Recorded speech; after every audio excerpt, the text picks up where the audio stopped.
Good, Lee? Oh, you want my trophy? Hey, chill. I need the trophy.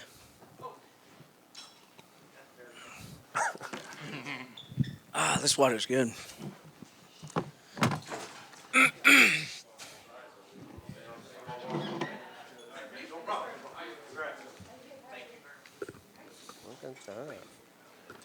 Oh, sick. Right there. Can I hold it? Don't let out of your sight. Oh, this thing's heavy.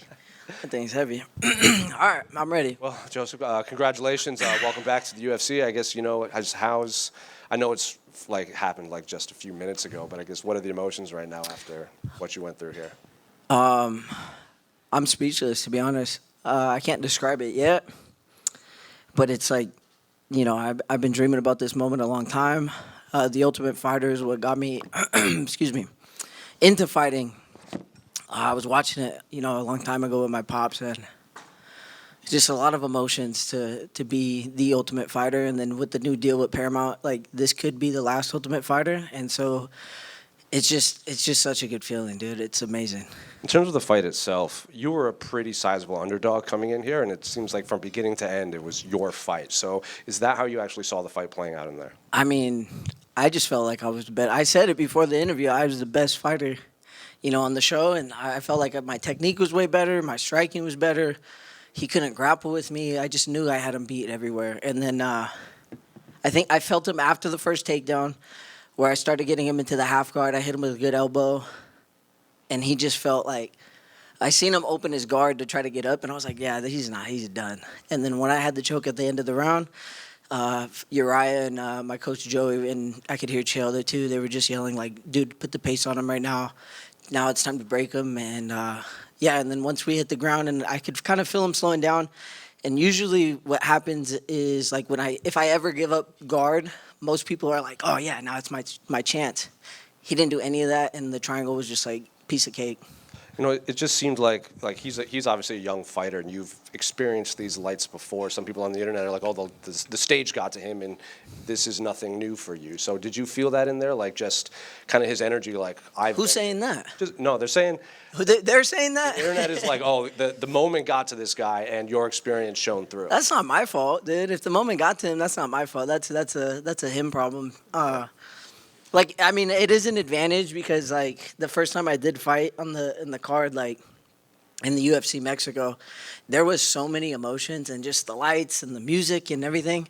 We're the same age. We're 30, so, he's young. Yeah, I'm young too. But, like, we're, like, kind of identical.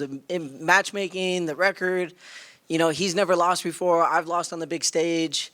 To me, it felt like this was my chance. Like, if I lost, they're not going to call me back because I already had the opportunity. And for him, maybe, like, if, he does lose, he's probably going to get a call back. He's a great fighter. He put on a good show throughout the whole season. And, I do feel like him having a whole country behind him and me having, like, a small community in Elk Grove and Sacramento behind me is two different things. Like, I feel like he feels like he needs to do something for his country, and for me, it's just like, nah, man, I just want to make my supporters proud. And how do you want this run of your UFC, this UFC run for you? Oh, this is the start of a title run right here. This is the start of a title run. I know I said that the first time I was here, but, dude, I've been working my fucking ass off. Like, I don't think I've ever trained harder for a fight. I had to take days off. I had to, make sure I'm doing recovery and just, pushing your body to those limits and, making sure that I was 100% to come into this fight. And I was the closest to 100% I think I've ever been in my entire career. When do you want to fight again, I guess? So, I want to, check out some injuries and stuff like that, the things that I've been kind of pushing throughout camp. And just, make sure everything's good. I mean, Noche UFC would be fucking sick. That's what I was about to ask. That'd be fucking sick. But, if not, I do want to fight maybe in, like, October or November and just kind of keep this, like, every 3 months thing would be amazing. And just, keep it healthy and just keep running. And, like I said, the end goal is the championship, and as close as we could get to that. Your division specifically is rewarded like activity, like Josh fights like 5 times in a year. He's all of a sudden in a title fight. Is that how you kind of want your career moving forward? I would love to. I would love to be like that. realistically speaking, like, I think that's very doable, and that's the plan. Like, just to stay active.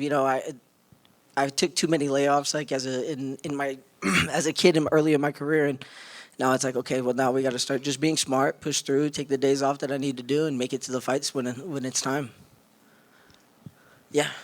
Just what did Chael mean in this whole process? You had some time from the end of the season to tonight, and what tips did he give you to head into this return? Is he still here? Yeah, he's still here. No, dude, Chael is fucking amazing. Throughout the camp, he would just send me a message and ask me how I was doing, or he would call me and just be like, "Hey, how's camp? How's things going?" And he believed in me, and he's just a great person. And even in the backstage, he was just kind of telling me like, "Hey, dude, like, this is your time. Like, this is your thing. Like, go in there, do your best. Everybody's proud of you already, and everybody believes in you, and now it's just time to make it happen." So, Chael, thank you, dude. I appreciate it. Love you, man. I would say he's like a big brother, but he's more like an uncle. He's a good guy. I'm glad he's on my team. All right, just a couple from me. I know you want to get to your family and everything.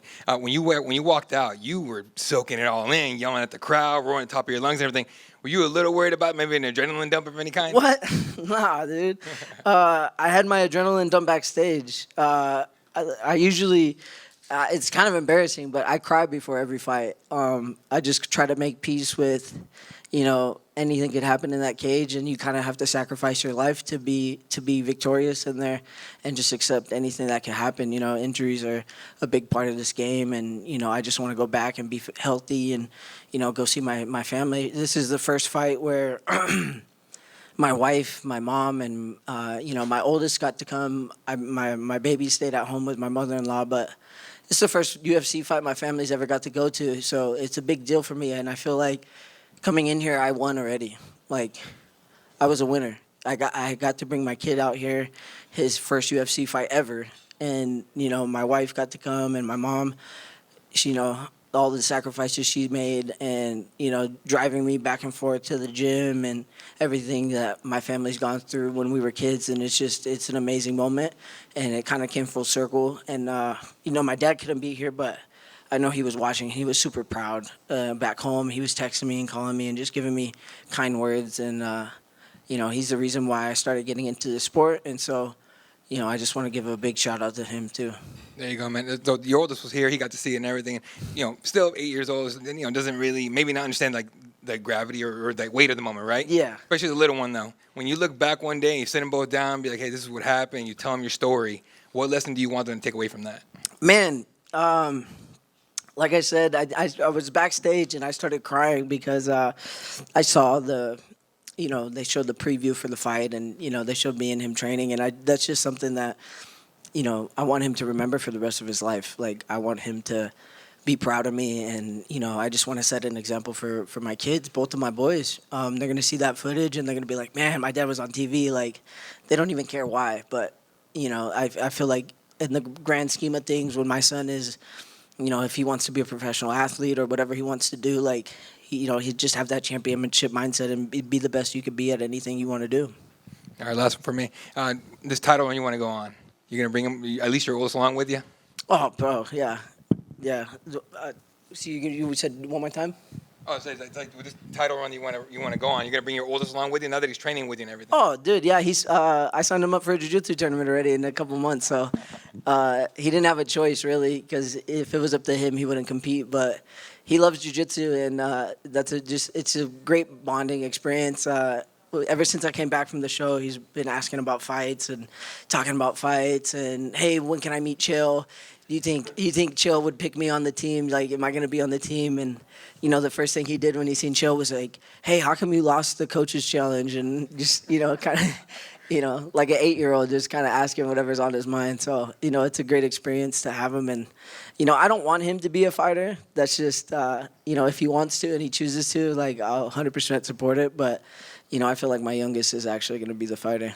Congrats, man. Thank you.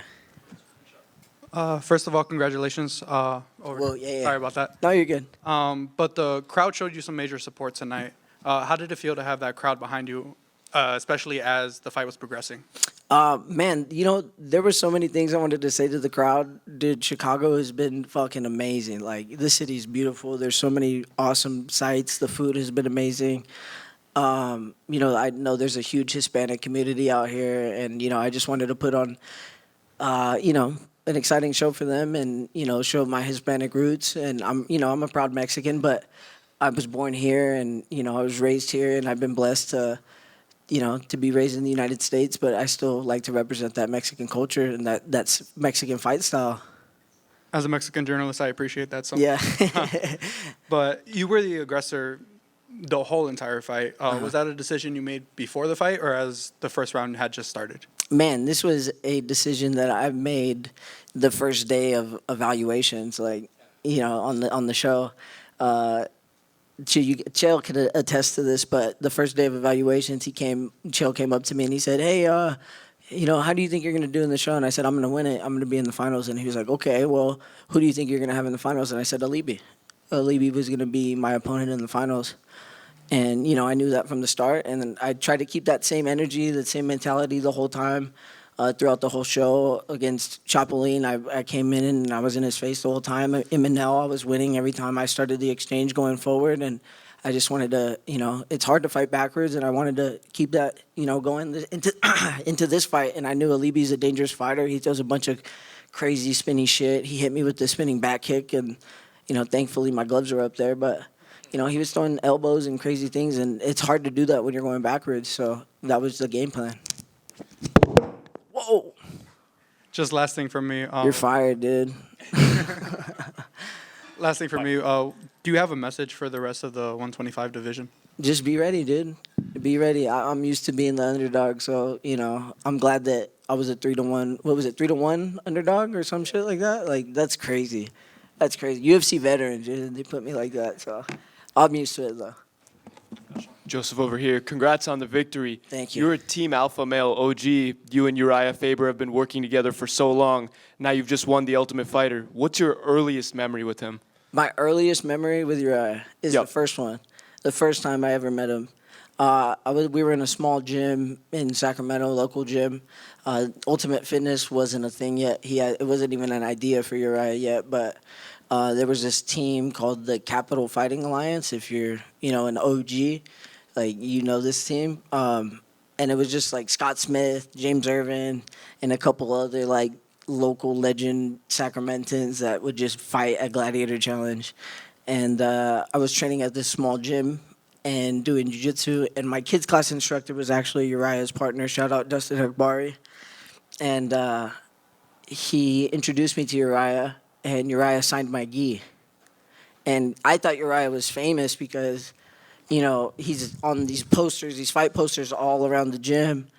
And, so I was like, oh, I'm going to get his autograph. And he signed my gi. I still have the gi with the giant Uriah California Kid signature on it. So, yeah. Do you think Uriah is going to ask you for an autograph after tonight? Nah, probably not. Probably not. He's got plenty of pictures with me, so, I'll buy him dinner or something. Congrats on the victory. Thank you. Nice. Get this. Oh, you need a photo?